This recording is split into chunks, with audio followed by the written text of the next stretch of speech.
melawai. Saudara Hakim Konstitusi Arief Hidayat mengakhiri masa tugasnya pada Selasa 3 Februari 2026. Arief menjalani sidang terakhirnya sebagai Hakim Konstitusi.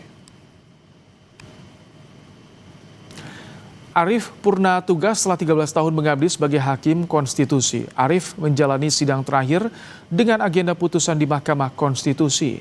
Sebelum membacakan pertimbangan, ia menyatakan esok sudah memasuki masa pensiun. Berdasarkan Undang-Undang Dasar Negara Republik Indonesia tahun 1900. Meskipun suara saya serak, tapi saya diberi tugas untuk membacakan putusan yang terakhir sebelum saya masuk purna bakti usia 70. Momen emosional terjadi di akhir persidangan. Ketua Mahkamah Konstitusi Soehartoyo menangis menutup sidang terakhir bagi Arief Hidayat yang sudah memasuki masa pensiun. Ia mengucapkan terima kasih atas pengabdian Arief. Terima kasih untuk semuanya dan terima kasih untuk Yang Mulia Prof. Arief telah membersamai kita semua. Sidang selesai dan ditutup.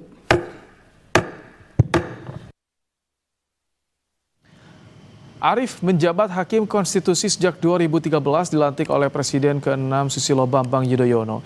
2 tahun kemudian Arief dipercaya menjadi Ketua MK periode 2014 hingga 2017 setelah terpilih secara aklamasi. Arief pernah diganjar sederet penghargaan tanda jasa seperti Bintang Mahaputra Adi Pradana dari Presiden Republik Indonesia, Bintang Demokrasi dari Presiden Kazakhstan, kemudian Satya Lencana Karya Satya sebanyak 3 kali, dan Satya Lencana Pengabdian 25 tahun dari Universitas Diponegoro.